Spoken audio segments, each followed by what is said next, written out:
आज तो घर की सफाई करने के बाद मैंने फ्रूट्स काट के प्लेट कर दी थी रेडी और ड्राई फ्रूट्स फिनिश करने के बाद मैं चली गई थी सीधे नहाने। नहा के आने के बाद मैं गई पूजा करने, फिर की थोड़ी हल्की फुल्की सी लिपा पोती और पहुंच गई अपने फ्रूट्स खाने के लिए। और फ्रूट्स की प्लेट फिनिश करने के बाद मैं पहुंच गई सीधा किचन में, क्योंकि अभी ब्रेकफास्ट नहीं बना था। ब्रेकफास्ट में आज मैंने बनाया था बर्गर और सैंडविच, वेज बर्गर और आलू की सैंडविच का यमी यमी नाश्ता करने के बाद मुझे याद आया कि आज तो कपड़े भी धोने हैं, तो जल्दी से कपड़े मशीन में डाल दिए थे। इधर बालकनी में देखा तो कपड़ों का स्टैंड पूरा कपड़ों से भरा हुआ था, सारे कपड़े सूख चुके थे। तो बिना देर किए सारे कपड़े स्टैंड से उतार कर और मैंने लगा दी थी उनकी तय। यही साइड में बैठकर ये भाई सब देख रहे हैं रील, और कोई भी अच्छी कॉमेडी रील आने के बाद ये मेरे को भी दिखाने लगते थे।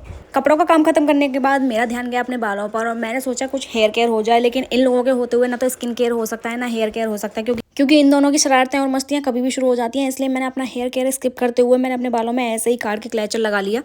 कपड़े तय लगाने के बाद मैंने अपने और पति के कपड़े तो अलमारी में रख दिए थे, लेकिन इनको कपड़े देने के बाद इन्होंने उनकी क्या हालत करी है वो आप देख सकते हैं। तो इनका कभी न रुकने वाला ये झगड़ा इग्नोर करते हुए मैं तो चली गई अपने बाकी के काम खत्म करने। और इसी बीच इन दोनों में से एक के दिमाग की बजी घंटी और मंगा ली बैक स्ट्रिप। फिर इनकी करी हैंड लेग वैक्सिंग कराते कराते हो गया था टाइम, और हम लोगों को लग गई थी दोबारा से भूख। तो अभी जो बर्गर बनाएंगे वो बनाएंगे अंकित सैफ। फिर हमने यहाँ जरूरत की सारी चटनी, सॉसेस और चीज़ निकाल के रख दी थी, और अंकित सैफ से ट्रेनिंग लेने की एक्टिंग करने लगे।